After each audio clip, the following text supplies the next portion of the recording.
Remember to subscribe to our YouTube channel at NDN TV Nigeria. Click on the subscribe button and be the first to get notifications.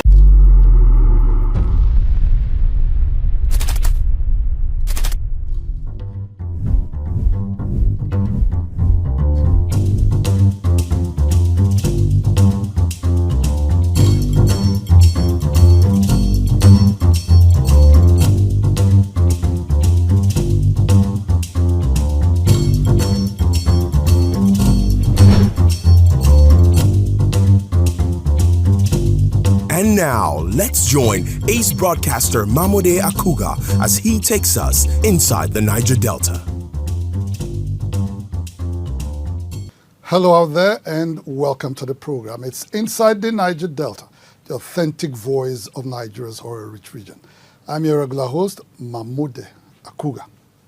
As the manhunt for killers of Nigerian soldiers in AKUGHA Delta State continues, President Bola Tinubu last week stressed the need for traditional rulers and community leaders to champion the fight against crime and criminality within their kingdoms for peace and prosperity in the nation. President Tinubu, who conferred national honors on the late officers and men of the Nigerian army gruesomely murdered in AKUGHA Delta State on March 14, 2024, also directed the immediate payments of their entitlements to their families during the funeral at the military cemetery in Abuja, and appealed to traditional rulers to cooperate with military authorities in fishing out the culprits. It was a sober moment at the military cemetery in the nation's capital, Abuja, where the remains of 4 officers and 13 men of the Nigerian army who met their tragic end in AKUGHA Delta State 2 weeks ago were committed to Mother Earth. In recognition of their sacrifice to the nation, President Tinubu directed the military authority to pay the entitlements of the 17 soldiers within 90 days. The president, while reiterating the commitment of the government to fish out the perpetrators of the dastardly act, called on community leaders to assist the military with their ongoing investigations, promising that innocent citizens would not bear the consequences of the action of the criminal element. Leaders at all levels, especially community leaders and traditional rulers, must work to strengthen the bonds that unite us. We must end the cycle of violence and bloodletting. Some members of the South-South caucus in the National Assembly, Senator Benson Kombowei and Honorable Fred Agbedi, condemned the ugly incident. I actually could not imagine how people at this age will indulge into activities of this nature. For us as a caucus of the South-South in the House of Reps, we condemn it in its entirety. These are federal officers who are vested with the constitutional responsibility of bringing about peace. Also, Governor Doyediri of Bayelsa State last week at the 31st meeting of the State Security Council assured the military of the state's support in their search for perpetrators of the March 14th incident in AKUGHA. He, however, appealed to the military to allow innocent citizens who went into hiding in Igbomotoru to return to their normal lives. Senior officers of the army and soldiers were brutally, senselessly murdered in Delta states, the fallout of which also affected us in Bayelsa. Igbomotoru from that day was under some form of siege as we work underground to ensure that innocent lives were not lost any further in Igbomotoru. While we will also still call on the military to allow civilian efforts now so that those who are trapped will come out and live their normal lives. However, concerns about the manner in which the military is going about its investigation in communities across the Niger Delta are hitting the rooftop. Apart from the complete shutdown of AKUGHA community, the army has extended its dragnet to neighboring communities like Igbomotoru in Bayelsa State and Orere, also in Ughelli South local government area of Delta State. Residents of Orere community who narrated their experiences say the soldiers were clearly on a mission to avenge their loss. So you just waking up from your bed, the next thing you see are more than 200 military men with guns and ammunition everywhere. This community Orere is not even by the river bank. So there is nothing connecting us to Okwama. Even if they are investigating what transpired in Okwama, the way and manner the Nigerian army is going about it, I think is not right. To inform our president, because I heard him on news giving an order that the army should go on a full-scale investigation. But going on a full-scale investigation and you want to kill everybody around, I don't think you are investigating anything. As they target me, other soldier, they take behind, breaking people door, taking people things. And I don't know when they are interrogating me, beating people in the village. While the dastardly killing of the soldiers is unfortunate, it is worrisome that despite several appeals for restraint and respect for the rule of law, the military continued its vitriolic march against neighboring communities, allegedly intimidating and victimizing innocent citizens. Retired Air Vice Marshal Lucky Achuko Ararile, the Ovie of Omiagwa Abraka Kingdom, is calling on President Tinubu to, as a matter of urgency, order the army out of Okwama and other affected communities. And let the subjects go back to their state, whatever is left of their community, let them go and start rebuilding their lives. It's equally important that I implore the president to revert the military and the services to their traditional roles in society. The army, enough of the army doing police work. Most of these problems are the issues of non-definition of roles. In a recent development, the Defense Headquarters last week declared 8 persons wanted, including the Ovie of Ewu Kingdom in Ughelli South local government area of the state, His Royal Majesty Clement Ikolo Ogeneru Kewe, and the President General of Ewu Clan Development Union, Professor Arthur Ekpekpo, in connection with the killing of officers and men of the Nigerian Army in Okwama. His Royal Majesty Ogeneru Kewe, who spoke to journalists shortly before turning himself in at police headquarters in Asaba, denied allegations of any involvement in the heinous act. I'm the traditional ruler. Yes, I'm the traditional ruler of Igbo Kingdom. However, I know nothing about it, and I'm going to the police to turn myself in. Meanwhile, recent report revealed that the Delta State Police Command has handed over the monarch who surrendered himself to the army in Asaba. A development senior advocate of Nigeria and human rights lawyer Femi Falana strongly criticized, questioning the rights of the Nigerian army to declare anyone wanted, let alone carry out an investigation on a civil matter. While the hunt for the perpetrators must continue, there is a pressing need for caution by the Nigerian army. It is essential to uphold the rule of law, respect the rights of innocent citizens, and work collaboratively with local authorities to ensure a fair and thorough investigation process. Inside the Niger Delta. In response to the critical issue of pipeline vandalization in the oil-rich Niger Delta, a strong call has been made to the youths in the region to abandon these illegal activities and instead embrace the numerous legitimate livelihood opportunities available in agriculture.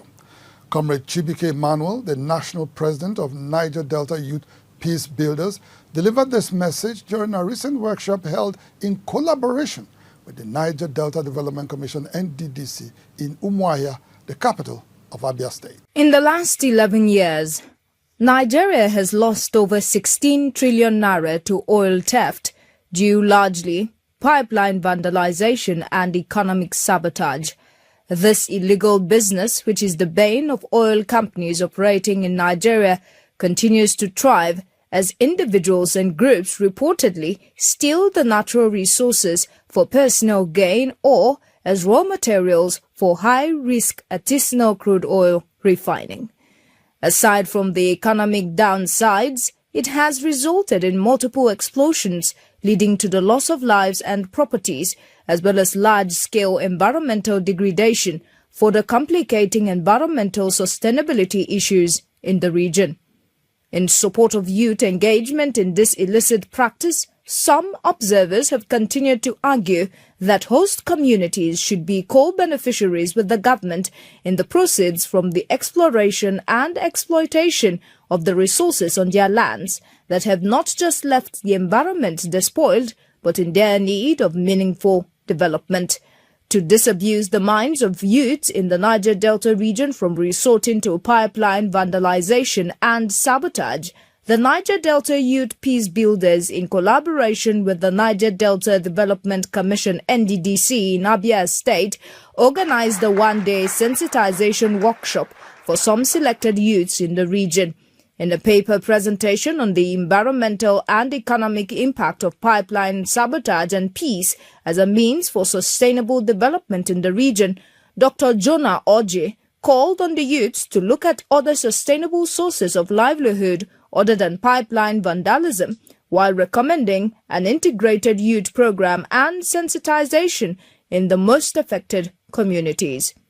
Some guests at the events, Honorable Onyedi Okuneye and Comrade Chika Nwabweze, called on the government to ensure that measures are put in place that will discourage youths from engaging in criminality in the region. The government can provide short grants, loans, family equipment. You'll be surprised that people are ready to work hard. The government is also making efforts to ensure that those things that are causing this kind of sabotage, scooping of oil from pipelines, and the illegal drilling of oil, that the government, put a stop to it by, providing good governance. For his part, the national president, Niger Delta Youth Peace Builders and convener of the workshop, Comrade Chibuike Emmanuel, appreciated the intervention agency under the leadership of Dr. Samuel Oboko for maintaining a youth-friendly disposition in its programming. Most times it's idleness. When someone is idle,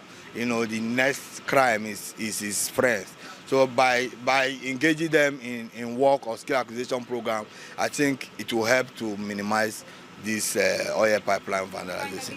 To further curb the menace of pipeline vandalization and economic sabotage, the legalization of artisanal crude oil refining still serves as one sure way of engaging the youths and bridging the unemployment gap in the region. Inside the Niger Delta,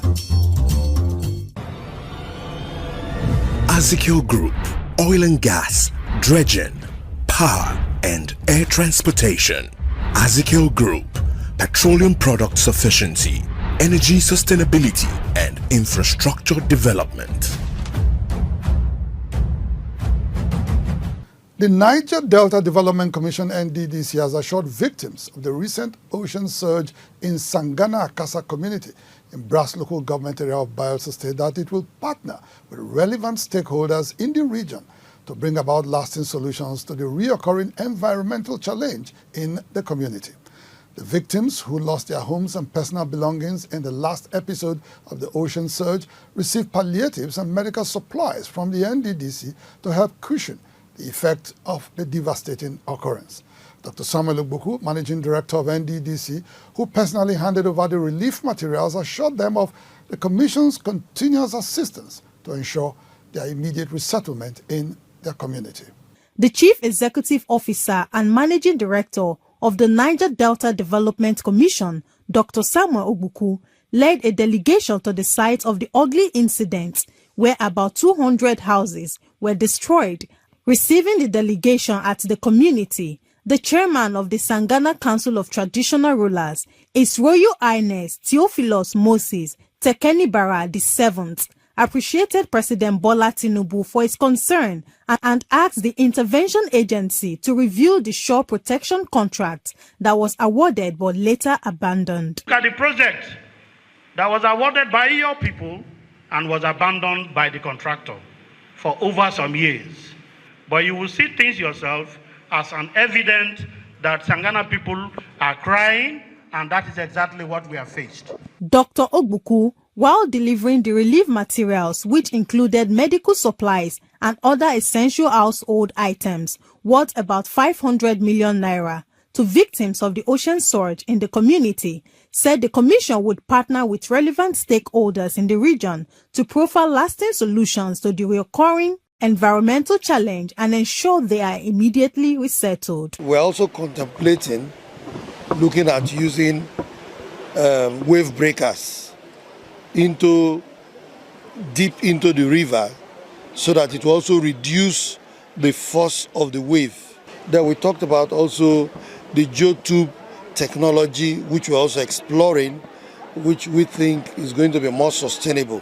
Some members of the community who spoke to our crew thanked the commission for giving them hope in the wake of the devastating occurrence. Us, we coppers too. I mean, who would have known what would have happened to us? I mean, we've been sent here to serve Nigeria, and all of a sudden flood came and wiped everybody. Before now, you don't see this kind of response very fast. This is like very spontaneously. The report is coming and the commission is visiting. And you can see from the speech of the MD, you can see action. And from the marching orders from Mr. President till the MD, it marks words and action together. Sangana community, along with neighboring settlements like Kulama, Ogboma and Ojoma, bordering the Atlantic Ocean, have collectively lost nearly 800 meters of land to ocean surges.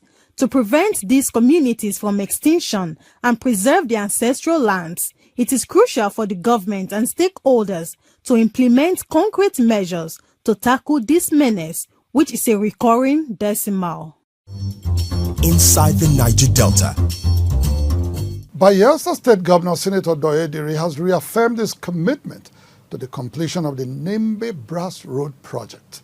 Governor Diri, who recently visited the project site to ascertain the progress of work, assured Bayelsans of his administration's dedication to infrastructure development across the state. Governor Diri also announced plans to collaborate with the federal government on the construction of the second phase of the all-important road. The Nembe Brass Road project is a flagship initiative of Governor Doye Diri during his first tenure in office. It covers 21 kilometers and aims to connect the coastal local government areas of Brass and Nembe by road for the first time in Bayelsa State history. Governor Diri, who expressed satisfaction with the ongoing construction during his recent inspection visit, emphasized the project's completion as a priority of his administration. Development cannot be arrested as a result of high cost of construction. What we are witnessing will be what they call variation. The company will come up with variation, and Ministry of Works will look at it, evaluate it, assess it, and agree on the amount due for valuation. Additionally, Governor Diri hinted at partnership with the federal government for the second phase of the Nembe Brass Road. His Excellency the President of the Federal Republic of Nigeria, whom I've met twice, and he has given me his word that he has directed the Minister of Works to collaborate by completing the second phase of this road. In another development, Governor Diri has inaugurated Professor Nimbofa Ayawe as the secretary to the state government, urging him to utilize his extensive experience to drive socio-economic development and ensure good governance in Bayelsa State.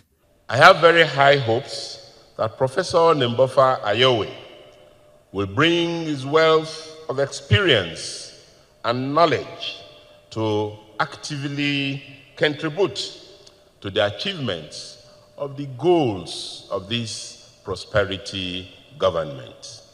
No doubt, Professor Ayawe brings a wealth of experience, having previously served as the Commissioner for Housing and Rural Development, as well as the immediate past Executive Chairman of the Bayelsa State Board of Internal Revenue Service. Inside the Niger Delta.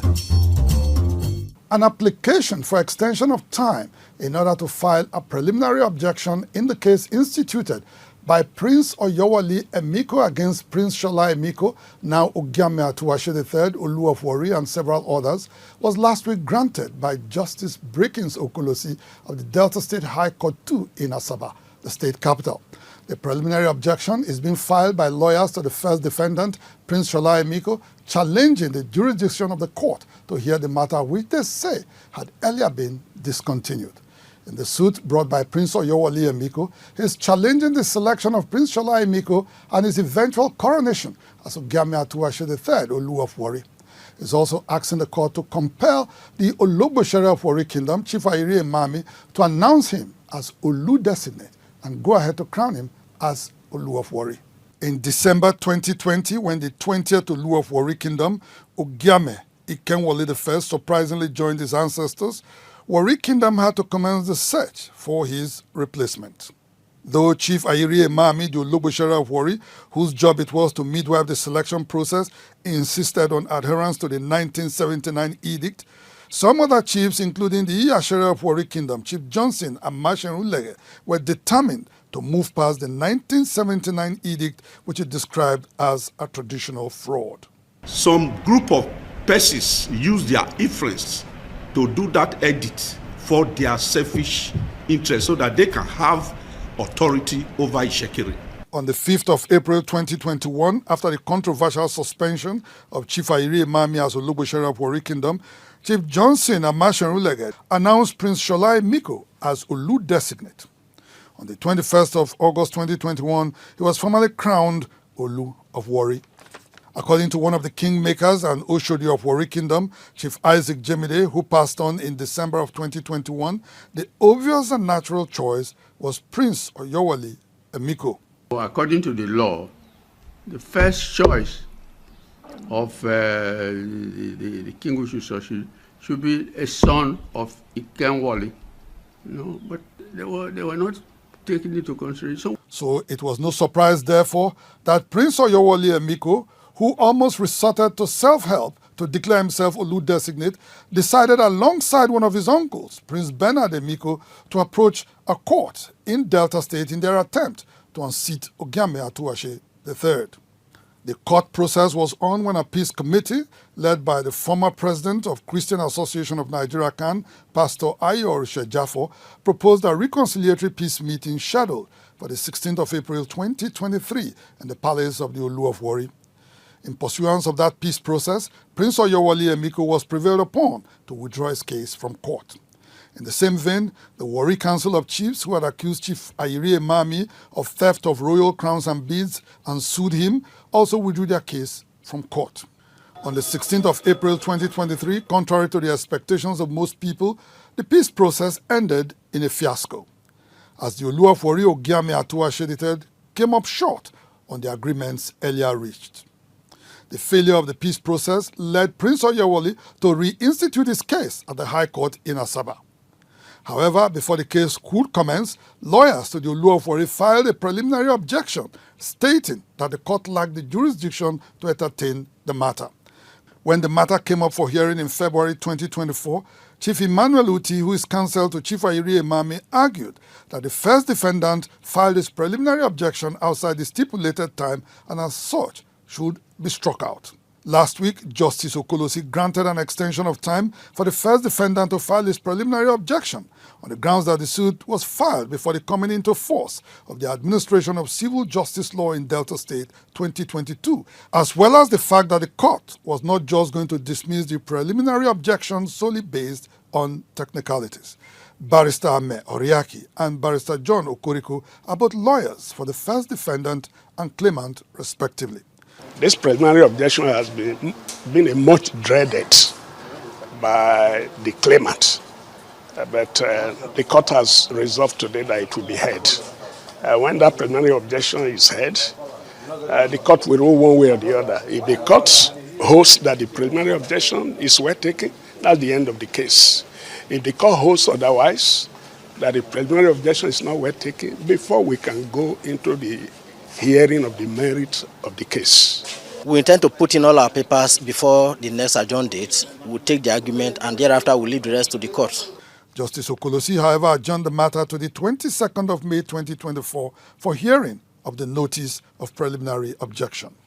It will be recorded that all the controversies and crises that greeted the selection, coronation, and indeed the reign so far of Ugame Atuashe III have been as a result of the Chieftaincy Edict of 1979. As the late Chief Isaac Jemide told Inside the Niger Delta in 2021, all the crises would have been avoided if Ugame Atuashe II, the late 19th Oluwafori and father of the current Oluwafori, had taken steps to amend the edict. This edict would have been amended. The father knew. He was a lawyer. He knew that this law says the mother must be Shekiri. And he knew too that the mother is Yoruba, so he would have take steps to amend this thing easily, and nobody would have quarreled with it. When Inside the Niger Delta reminded Chief Jemide of a proclamation by Ugame Atuashe II about adding Yoruba as one of the tribes and intending Olu's mother must come from, he reacted this way. You cannot make a proclamation which amends the law. It's personal opinion. You cannot amend an edict. There's a due process for amending a law. The people who do the law, you go back to them. You know, it's a government instrument. If you go to court, will that be a defense? No. As the legal battles continue over the Oluwaforis too, it might not be out of place for contending parties who almost achieved peace and reconciliation in April 2023 to return to the discussion table and give peace another chance so that Warri Kingdom can once again return to its united and peaceful state. Inside the Niger Delta. Well, that's the size of our package on the program for today. Inside the Niger Delta, the authentic voice of Nigeria's oil-rich region. We'll be back same time, same station next week. Until then, you can follow us on our social media handles shown right now on your screens. And please remember to subscribe to our YouTube channel at NDNTV Nigeria. Until next week, I am MAMODE AKUGHA, thanking you for staying tuned. Bye for now.